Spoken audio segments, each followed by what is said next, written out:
Donc je voulais déjà remercier toutes les personnes qui sont venues honorer cette cérémonie de lancement et de dédicace du livre que nous avons intitulé Le Sénégal qui vient, lequel ouvrage est fondamentalement constitué de 4 parties. Une première sur des repères qui consiste en un développement d'une pensée philosophique qui doit aussi sous-tendre les actions publiques plus tard. Donc après cette partie repères où nous parlons des questions d'autonomie stratégique, de situation de référence, nous avons adopté dans une deuxième partie une démarche d'état des lieux aussi qui nous permettait de dire dans certains secteurs comme l'agriculture, l'élevage, la pêche, etc., qu'est-ce que nous pensons comme problématique actuelle et qu'est-ce que nous envisageons comme solution. La troisième partie du livre qui consistait à parler justement de la refondation permettait justement qu'on puisse parler de certaines problématiques clés qui sont des besoins essentiels de notre pays, surtout sur la quête de justice, sur les institutions, sur la politique de jeunesse et sur les opportunités qui peuvent s'offrir aux Sénégalais. Et enfin, nous avons espéré ouvrir des perspectives dans la quatrième partie, lesquelles perspectives doivent façonner le rôle de la société civile, des hommes politiques, du Sénégalais de demain. Et c'est une réflexion d'ensemble donc qui, au-delà du diagnostic que nous avons fait du monde, de l'Afrique et du Sénégal, nous appelle à nous projeter et à faire comprendre qu'il est possible que le Sénégal de demain soit construit sur la base de jalons clairs et qui peuvent redonner un espoir à la jeunesse de notre pays. Donc c'est un Sénégal qui va être inclusif et qui permettra que chacun porte sa pierre à l'édifice. Voilà, je voulais donc remercier aussi les différents membres de partis politiques et de candidatures qui sont venus aussi spontanément nous rehausser de leur présence et les experts que sont les professeurs Khadim Bamba Diagne, Babacar Gueye et Djibi Diakhaté, de même que tous les autres acteurs qui ont pu participer sereinement à la cérémonie. Ouais.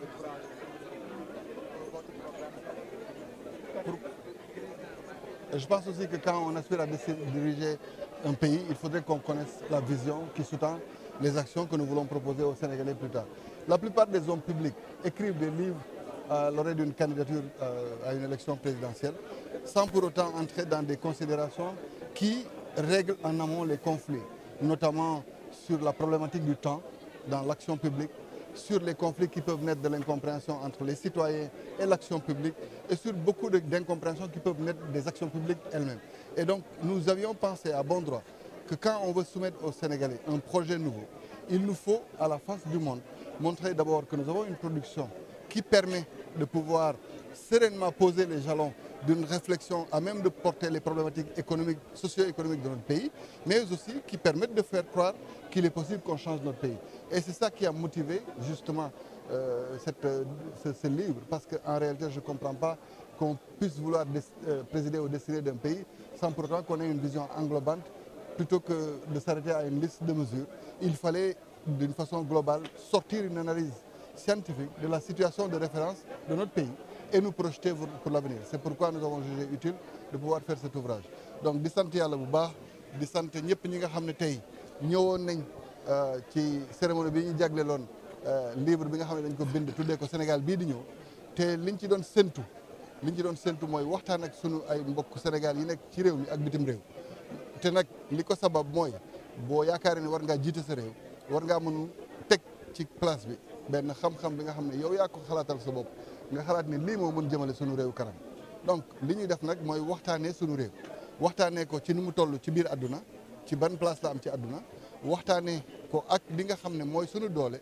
mais tamit ci ay jafe-jafe yi nga xam ne ci kaw loolu nag ñu toog di taataan fu ne li nga xam ne yaakaar nañ ni buñ ko defee ci wàllu mbay mi wàllu sàmm gi wàllu napp gi wàllu artisanat ak lépp lu jëm ci wàllu développement dinañ ci mën wax li nga xam ne moo ci nekk comme défi maanaam waxuma jafe-jafe rek mais tamit ñu xam lan lañ ci yàlla may ci wërsëg bi nga xam ne buñ ci sukkandikoo incha allah réew mi mën a jëm kanam donc livre bi buñ koy tëgg noonu lañ ko tëggee woon ubbi nag ci buñ koy jeexal ci waxtaan bi nga xam ne nag yaakaar nañ ni war na indi benn solution ci li nga xam ne moom lañ xalaat ni politique homme politique noonu la war a mel ki nekk ci société civile noonu la war a mel média nii la war a doxalee ak tamit institution yi naka lañ leen war a tëggee.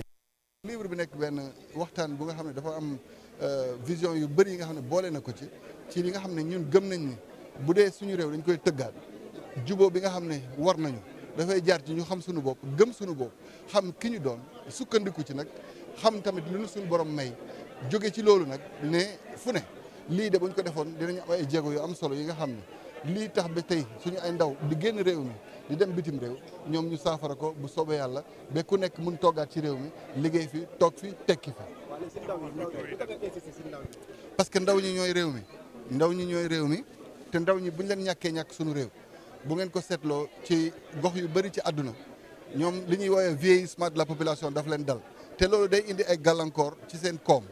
boo xoolee sax ci suñu ay ndaw yuy dem bitim réew léeg-léeg dañ leen di classifier bu ñu xamee ne am nga métier dinañ la dugal ci seen biir réew ci mu gaaw parce que ñoom ñàkk nañ sax léegi ay ndaw yi nga xam ne ñoom ñoo war a tabax seen réew léegi ñun ñu ngi jël suñu bos di ko yàq di ko jéggaane donc loolu nag pour ñu faj ko bu noo wax doomu Sénégal toogal ci réew mi nii te tegoo dara ci bëtam li nga xam ne mun na fees bëtam ba mu gëm ni war nañ fi mun tàggat seen bopp ba ëllëg ñu mun yor suñu réew donc moo waral may insister ci ndaw ñi ndax buñ leen ñàkkee ñàkk suñu ëllëgu réew te loolu nag mooy gàllankoor suñu mooy hypothéquer maanaam ci juróom fukki at yi di ñëw bu ñu nangoo suñu ndaw yëpp dem ñun ñooy ñàkk te bu boobaa ñun rek ñooy dese suñu ay gët pour di jooy jërëjëf